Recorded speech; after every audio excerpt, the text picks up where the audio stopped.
China promises African nations $50 billion in loans and funding at a summit of leaders in Beijing. It underlines the country's position as the continent's #1 investor.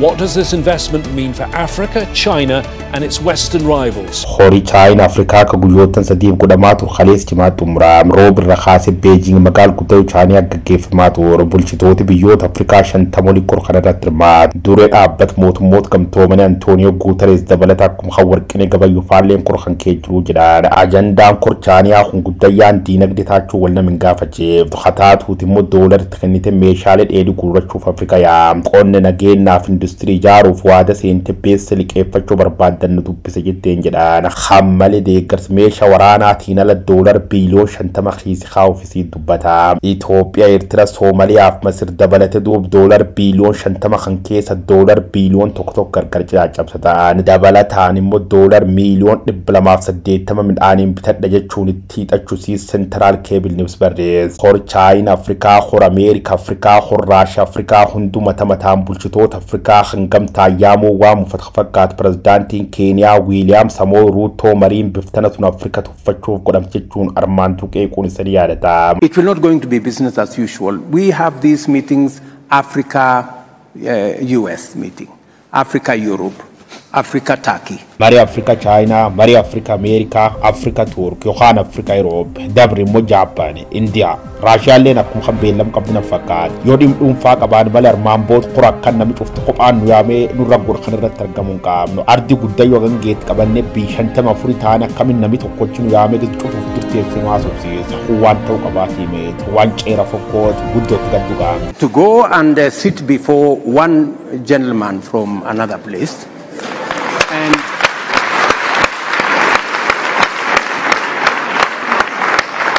I mean hori China Africa yohan Africa Chinese summit jedham ku walga American Afrikaanot waliin gootuun durgomuuf jalqaba musaa dubbata dhibba sarba mirgna moo majajjabaani matamoon biyyoota lixaatiif American qeeqama kajirti biyyiti Mao Zedong China waggoota lamaan achasaanan kan ergamtoota dagaaf Afrikaa facuferguun America wal fakkaachuuf yaali jajjabdu gaggeessa turusii gabaasaa tor wamtaatee fudoof hori China Africa hori America Africa hori Russia Africa Beijing DC Kondure biyyoottan Afrikaa kan jimlaa yaamani biizi godhu eegitti keeyyatani waggooti laakkaamurratti argaam. Taiwan is conducting its largest ever military drills which simulate the repulsion of an invading force.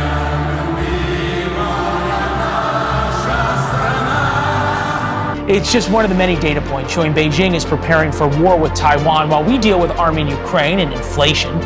Well, the communists are watching and plotting.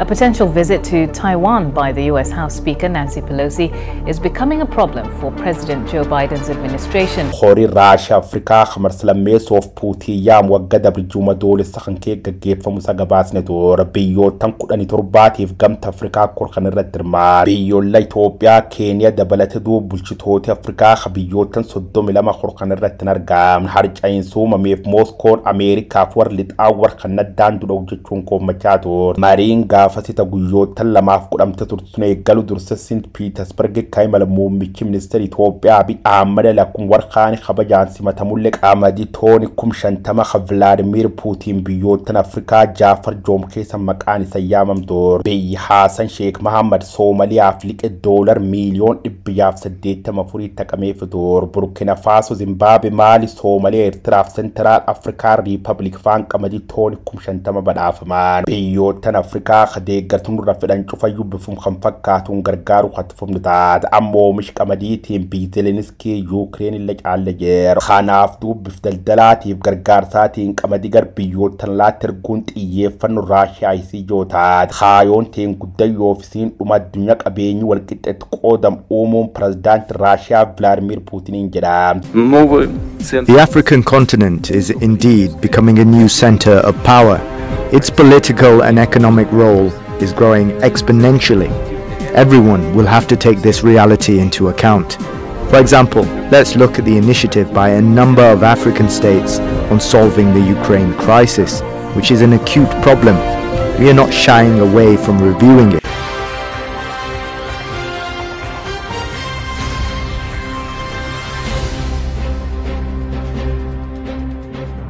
jalqaba barkum lamaaf diddami tokkorree galuun bibbaa Awurooppaa kataatu Yuukireen weeraru sii hordofe qoqqobbii warroota lixaatiif Ameerikaatiin miidhama katurtu Mooskoof Raashiyaa fergaaf rakkoof bal'ina jaba gaaf bunaatiif jaaltu gaaf dhaamucha barbaachaaf jecha hor Afrikaa Raashiyaan sammiit jedhan marslammeessoof yaamuun isiin yaadata. Horii Afrikaa Ameerikaa Joe Biden yaamimmoo akkas tur firii horii qaffir gaafachuun beeku firii yeessimmoo firgaafachuun beeka hedduun keessan duuba biteessan dhufe san daawwadhuuf yaamicha kabanya naa godhaa turtan tas dhufuuf hin dedhina kajer duub Joe Biden qoosa fakkeessoo gantoot biyyoottan Afrikaa 49 bakka tokko dubbiin haleeluun isan yaadata. They'll strengthen democratic governance and pursue policy reform to unlock firii horii qaffir gaafachuun beeku firii yeessimmoo firgaafachuun beeka dhufe nyaate quufa dhugulleen galwachuun toora Afrika jechuu kiyya beeka. They'll strengthen democratic governance and pursue policy reform to unlock economic growth. These MCC investments are part of the work. Maqamaasoo the middle class Joe jechuun nam galii jiddu galeessaatiin bulchachuun kafiyaan pirezidaantiin Ameerikaa darrichi kun hiyyeessa kinteen addunyaa beek. Haati warri isa jalqaban Neil Hunter Biden bar 1970 bala konkolaataatiin lubbu dhabuun ilmi isa hajaartiin jalqaba deetteef Joseph Robinette Bill Biden haal wal fakkaatuun qurxamuun jaarsgan 80 kan jabdu horesitee jeeru. The foreign countries are paying you a lot. Russia's paying you a lot. China's paying you a lot. And your hotels and all your businesses all around the country.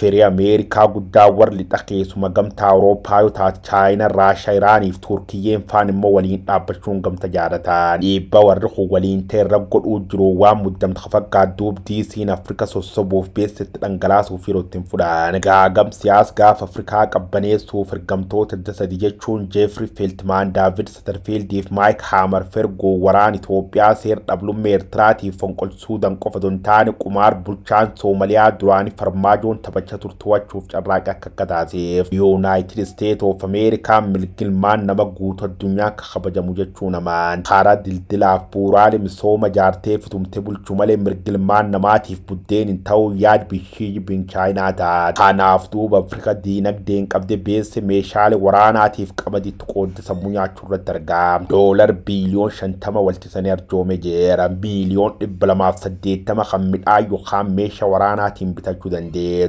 Liqeeyyoo sanfeesiif timmoo soda tokko malee nagaafachuu dandeettuu waada Chaayinaan kor Afrika Chaayinaan sammiit kakalees jechuun jimaa xumuram kanarra waada seentee jee. $50 billion in investment and an elevation of Africa-China relations. Chinese President Xi Jinping kicked off the African summit in Beijing with a declaration of a new era. With its future growth in mind, I propose that bilateral relations between China and all African countries having diplomatic ties with China be elevated to the level of strategic.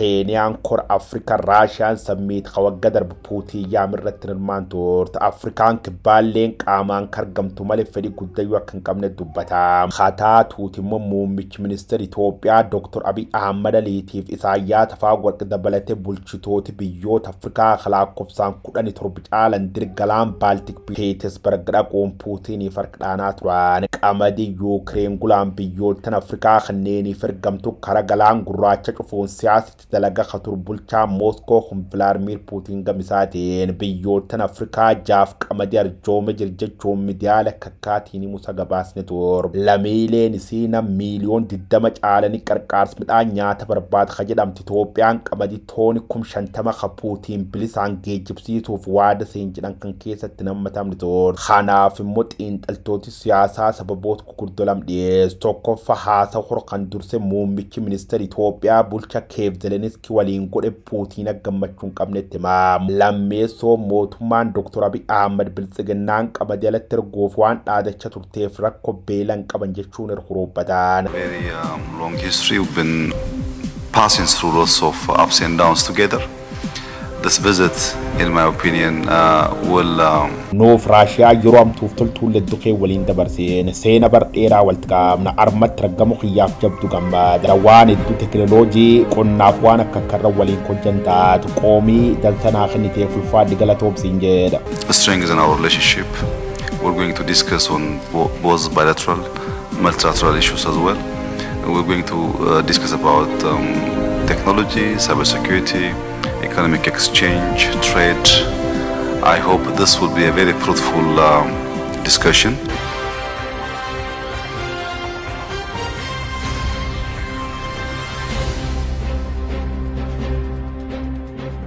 Wamtaatee fuduuf khisaara waraanni Raashiyaa fi Yuukireen addunyaa raangaan jedhan keessa tokko hanqinni midhaan nyaatamuu jechuudha. Warri kun lamaan iyyuu qamadii taadhi waan akka oomishuu hin dandeenye. Kan malee duub Raashiyaan galaan gurraacha qamadiin keevittiin addunyaa dhaqqabdu guruu rakkoo meessee jee. Horiin Raashiyaa Afrikaa hunduu binni jalqaba kan war Faranjootaa bar 2019 kee Mooskoo godhaan biyyoottan Afrikaa lakkoofsaan 43 caalanii gaafasa jirratti hirmaa. Hawagga darbe jechuun bar 2023 godhamuuf ture immoo Finfinnee beellamii qabamee turus Puutiin murtii akka idil addunyaa ICC'n barbaadama waan jiruuf Itoophiyaatti mallaan qabamee waan kisseen waan danda'uuf sodaate.